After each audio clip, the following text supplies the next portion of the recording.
தாவேக தலைவர் நேற்று கூட சொன்னார், பச்சை பொய்ன்னு சொல்லியிருக்காரு முதலமைச்சர் சொல்றத. அவர் ஜமக்காலத்துல தார்பாயில வடிகட்டின பொய்யை பேசிட்டு இருக்காரு. எதிர்கருத்துக்கள் அவர் மீது வர வேண்டும் என்பதற்காக இப்படிப்பட்ட நாகரிகமற்ற சொற்களை பயன்படுத்தி வருகின்றார். அவரை நேரடியாக சென்று திடீரென்று எஸ்ஐடி என்று என்னவென்று கேட்டால் சொல்ல தெரியாது. இதுதான் நிலைமை. யாரோ எழுதி கொடுத்து அறிக்கை வெளியிட்டுக் கொண்டிருக்கின்றார். 24/7 என்று சொல்லப்படுகின்ற ரவுண்ட் த கிளாக் உழைத்துக் கொண்டிருக்கின்ற முதல்வர் இங்கே குழு அறையிலே உட்கார்ந்து கொண்டு அறிக்கை விட்டுக் கொண்டிருக்கின்ற அரசியல் தலைவர்கள் இங்கே. வார்டு 37 உதயசூரியன் நகரில் எதிர்பாராத விதமாக துரதிர்ஷ்ட சம்பவம் என்று சொல்லப்படுகின்ற தீப்பிடிப்பு சம்பவம் 26ஆம் தேதி இரவு நடந்தது.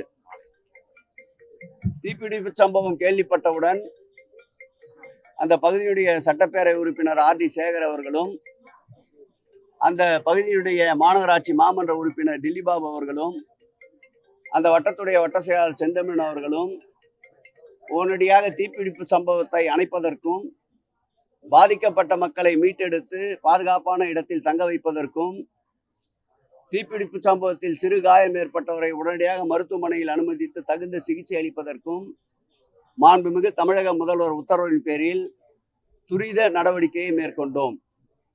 இந்த 2 நாட்களும் அவர்கள் தங்குவதற்கும் அவர்களுக்கு வேண்டிய உணவு, மருத்துவ வசதி, கழிப்பிட வசதி போன்றவைகளை செய்து கொடுத்தது மட்டுமல்லாமல், தீப்பிடிப்பு சம்பவம் நடந்தவுடன் சட்டமன்ற உறுப்பினர் சார்பில் உடனடியாக அந்த மக்களுக்கு 5000 அரிசி, அத்தியாவசிய பொருட்களும் வழங்கப்பட்டது.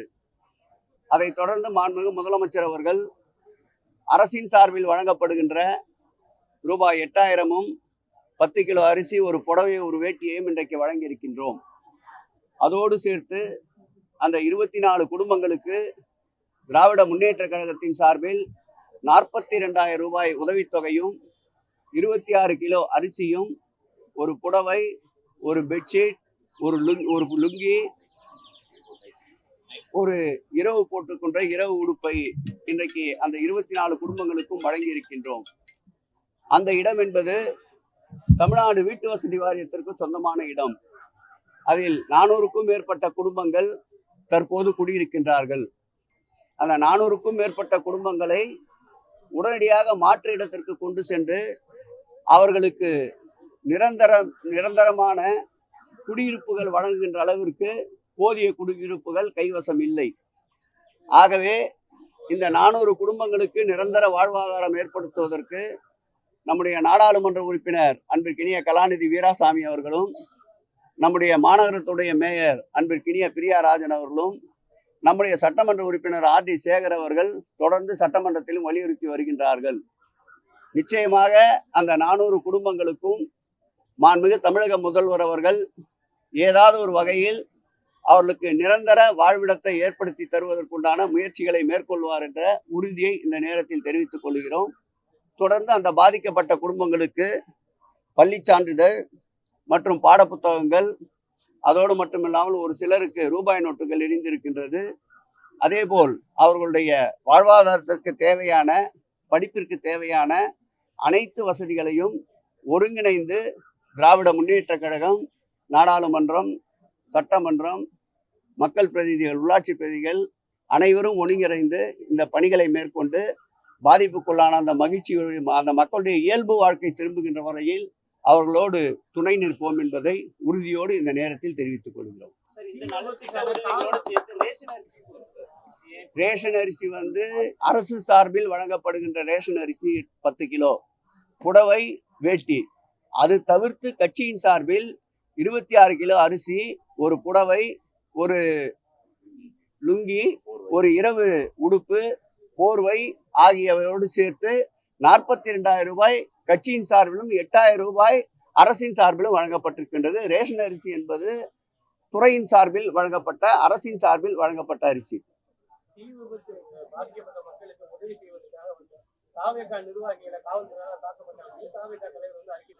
அது கடந்து சென்ற விவகாரம். அது உண்மை இருப்பின் நிச்சயமாக மாண்புமிகு முதல்வர் அவர்கள் இன்னார் இனியவர் என்று பார்க்க மாட்டார், உறுதியோடு நடவடிக்கை எடுப்பார். அது 2-3 காரணங்கள் சொல்லுகிறார்கள். ஒன்று சிலிண்டர் வெடித்தால் ஏற்பட்டது என்கிறார்கள். ஒரு சிலர் மின்கசிவால் ஏற்பட்டது என்கிறார்கள். புலன் விசாரணை இருக்கின்றது. விசாரணைக்கு குந்தகம் விளைவிக்க வகையில் இதுதான் என்று தற்போது கூறுகின்ற நிலை இல்லை. அதுதான் சொல்லிவிட்டேன். நடந்த உண்மை எதுவாக இருந்தாலும் நிச்சயமாக மாண்புமிகு முதல்வர் அவர்கள் அதன் மீது நடவடிக்கை எடுப்பார்.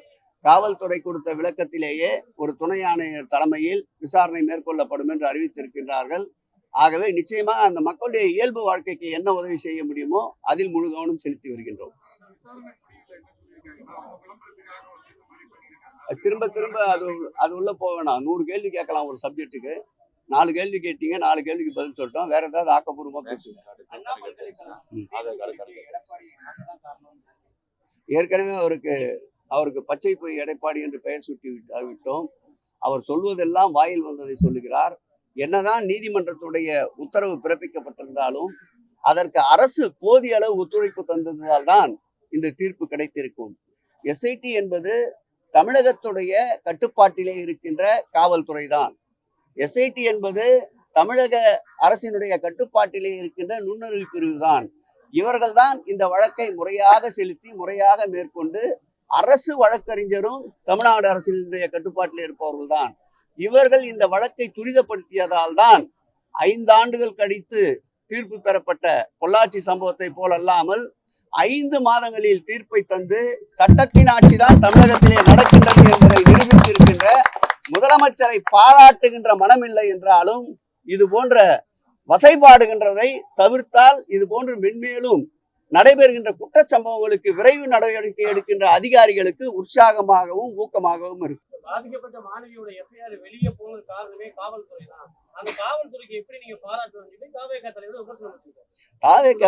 தாவேகா தலைவர் நேற்று கூட சொன்னாரு, பச்சை பொய்ன்னு சொல்லியிருக்காரு. முதலமைச்சர் சொல்றத அவர் ஜமக்காலத்துல தார்பாயில வடிகட்டின பொய்யை பேசிட்டு இருக்காரு. நான் ஏற்கனவே சொல்லிவிட்டேன், அவர் அரசியலில் எதிர்கருத்துக்கள் அவர் மீது வர வேண்டும் என்பதற்காக இப்படிப்பட்ட நாகரிகமற்ற சொற்களை பயன்படுத்தி வருகின்றார். சம்பவங்கள் என்பது என்னவென்று அவரை நேரடியாக சென்று திடீரென்று SIT என்று என்னவென்று கேட்டால் சொல்ல தெரியாது. இதுதான் நிலைமை. யாரோ எழுதி கொடுத்து அறிக்கை வெளியிட்டுக் கொண்டிருக்கின்றார். அவருடைய ஒவ்வொரு வரிக்கும் பதில் சொல்வதற்கு நாங்கள் தயாராக இல்லை. நாங்கள் மக்களை நோக்கி பயணித்துக் கொண்டிருக்கின்றோம். மக்களின் குறைகளை தெரிவிப்பதற்காக சென்று கொண்டிருக்கிறோம். களத்திற்கு வரட்டும். 2026 மக்கள் என்ன தீர்ப்பை வழங்குகின்றார்கள் என்று அப்போது தெரிந்து கொள்ளட்டும். 24/7 என்று சொல்லப்படுகின்ற ரவுண்ட் த கிளாக் உழைத்துக் கொண்டிருக்கின்ற முதல்வர் இங்கே குழு அறையிலே உட்கார்ந்து கொண்டு அறிக்கை விட்டுக் கொண்டிருக்கின்ற அரசியல் தலைவர்கள் இங்கே. நாங்கள் மக்களோடு மக்களாக பயணித்துக் கொண்டிருக்கின்றோம். மக்களை நம்புகிறோம். மக்களோடு கூட்டணி வைத்திருக்கின்றோம். பிஜேபியின் பி டீம் போல் நாங்கள் செயல்படவில்லை. உறவுக்கு கை கொடுப்போம், உரிமைக்கு குரல் கொடுப்போம். இதுதான் திராவிட முன்னேற்ற கழகத்தின் தாரக மந்திரம். எங்கள் மடியிலே கனமில்லை, வழியிலே பயமில்லை. தெளிவாக எங்கள் பயணம் சென்று கொண்டிருக்கின்றது. உங்களுக்கு குட்டாச்சு கண்டென்ட் இன்னும் என்ன? அதற்கு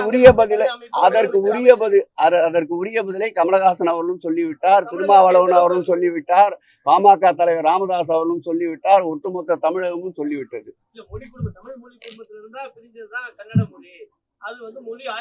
அது யார் சொன்னாரோ சொன்னவருக்கு உண்டான பதில் சொன்னவரே திரும்ப சொல்லிவிட்டார். இதில் எனக்கு என்ன இடையில் பஞ்சாயத்து செய்வதற்கு இருக்கின்றது?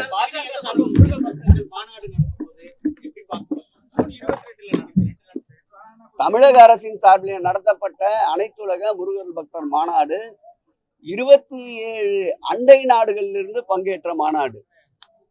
யாரும் கூவி அழைக்கவில்லை. யாரும் 2 மாதமாக சங்கிகளை வைத்து இது போன்ற நிகழ்ச்சிகள் நடத்தவில்லை.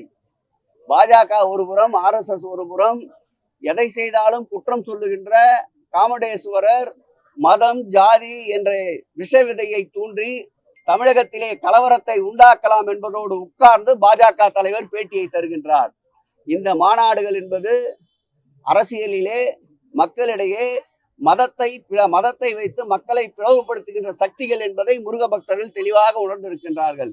ஏற்கனவே அனைத்துலக முருகர் பக்தர் மாநாடை இனி முறியடிக்க வேண்டும் என்றால் அது மாண்புமிகு தமிழக முதல்வர் அவர்கள் ஏற்பாடு செய்கின்ற ஒரு மாநாடு தான் அந்த மாநாட்டை மிஞ்ச முடியும். இந்த மாநாடு சங்கிகள் மாநாடு என்றுதான் நாங்கள் பெயர் வைத்திருக்கின்றோம். நாங்களும் நடத்துகின்றோம். 7/7/2025 அன்று அறுபடை வீரர்கள் ஒரு வீடான முருகப்பெருமானுக்கு புகழ் சேர்க்கின்ற வகையில் இதுவரையில் கேள்விப்படாத 400 கோடி ரூபாய் செலவில், வடக்கிலே தான் கேள்விப்பட்டிருப்பீர்கள் 100 கோடி 200 கோடி என்று குடமுழுக்குகள் திருப்பணிகள் என்று.